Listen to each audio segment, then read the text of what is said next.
2025માં જે લોકોએ રોકાણ કર્યું છે એમાં જેમણે ગોલ્ડ અને સિલ્વરમાં રોકાણ કર્યું છે એમને ચાંદી થઈ ગઈ છે।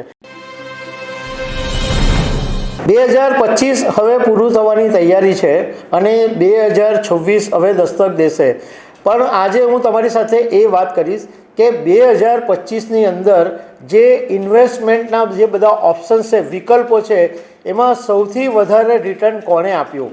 સ્વાભાવિક છે કે સોના અને ચાંદીએ બહુ જબરજસ્ત રિટર્ન આપ્યું છે, પણ એક્સપર્ટોએ 2026માં કેવું રહેશે એની પણ વાત કરેલી છે। તો એના વિશે હું તમારી સાથે વાત કરીશ। મારું નામ રાજેશ શાહ છે અને તમે જોઈ રહ્યા છો ગુજરાતના સૌથી મોટા ડિજિટલ ન્યૂઝ પ્લેટફોર્મ ખબરછે.com। 2025માં જે લોકોએ રોકાણ કર્યું છે એમાં જેમણે ગોલ્ડ અને સિલ્વરમાં રોકાણ કર્યું છે એમને ચાંદી થઈ ગઈ છે, કારણ કે સોનાની અંદર એક જ વર્ષમાં 80% રિટર્ન મળ્યું છે। જેમણે 1 લાખ રૂપિયાનું રોકાણ 2025માં કર્યું હોય એમનું રોકાણ અત્યારે 1.80 લાખ રૂપિયા થઈ ગયું છે। એની સામે શેર બજાર અને ફિક્સ ડિપોઝિટમાં રિટર્ન ખાસું ઓછું છે, 8% જેટલું રિટર્ન આની અંદર મળ્યું છે। હવે સોનું અને ચાંદીની વાત કરીએ તો સોનું તો જે લોકોએ 5 વર્ષમાં રોકાણ કર્યું હોય ને એ લોકોને તો બખ્ખા થઈ ગયા છે। 2020માં એવરેજ ભાવ હતો 10 ગ્રામ સોનાનો 49,500 રૂપિયા, 2021માં 48,500 હતો, 2022માં 54,500, 2023માં 62,500, 2024માં 75,500 અને 2025માં અત્યારે 1.35 લાખ રૂપિયા સુધીનો અત્યારે ભાવ પહોંચી ગયો છે। અને સિલ્વરનો ભાવ તો અત્યારે સીધો 2,55,000 રૂપિયા સુધી પહોંચી ગયો છે।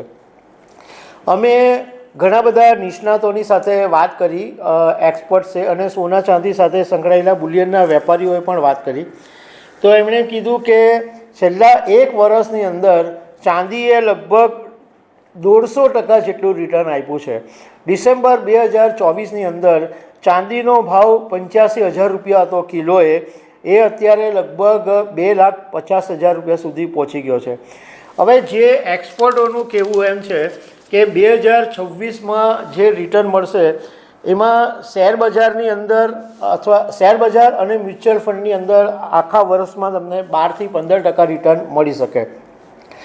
શેર બજારની અંદર મોર્ગન સ્ટેનલીનો જે એક અગાઉ રિપોર્ટ આવેલો હતો એમાં મોર્ગન સ્ટેનલીએ એવું કીધેલું હતું કે 2026ના અંત સુધીમાં મુંબઈ શેર બજારનો જે સેન્સેક્સ છે એ કદાચ 1 લાખને પાર કરી શકે છે।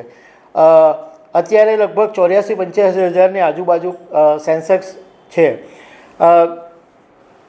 2026માં ગોલ્ડ અને સિલ્વર અત્યારનું જે ભાવનું લેવલ છે એનાથી 12થી 15% રિટર્ન મળી શકે।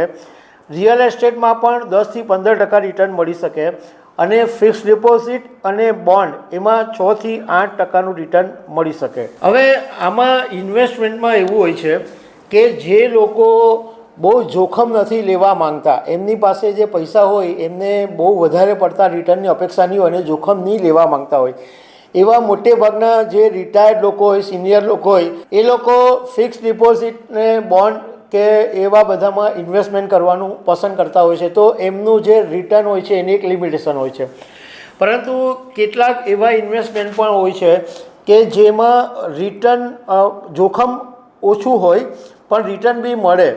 અને શેર બજાર એવું છે કે જેમાં જોખમ બહુ જ હોય છે અને ઘણીવાર રિટર્ન વધારે પણ મળી જાય અને ઘણીવાર રૂપિયા ડૂબી પણ જાય। તો નિષ્ણાતો અમે જે સોના ચાંદી બજારના વેપારીઓની સાથે વાત કરી તો એમનું કહેવું એમ છે કે આ વર્ષની અંદર સોનાનો ભાવ છે એ 1.5 લાખને પાર કરી જશે, કારણ કે અત્યારે સામે કોઈ એવી મંદીના કારણો દેખાતા નથી। અત્યારના એવું જ લાગે છે કે સોનું અને ચાંદી છે એ ઉપરની તરફ ગતિ કરે એવું વધારે દેખાઈ રહ્યું છે। શેર બજારની વાત કરીએ તો 2025ની અંદર શેર બજાર કમ્પેરેટિવલી ખાસું ઠંડુ રહ્યું। અમુક જ એવો સમય આવ્યો કે શેર બજારની અંદર ઉછાળો જોવા મળ્યો, બાકી તો ખાસું ઘટાડો અને શેર બજાર સ્લેક જ રહ્યું। પણ 2026માં કદાચ શેરબજારની અંદર ઉછાળો આવી પણ શકે છે. નિફ્ટી 2024માં 23,644 પર હતો અને 2025માં 26,200 પર હતો.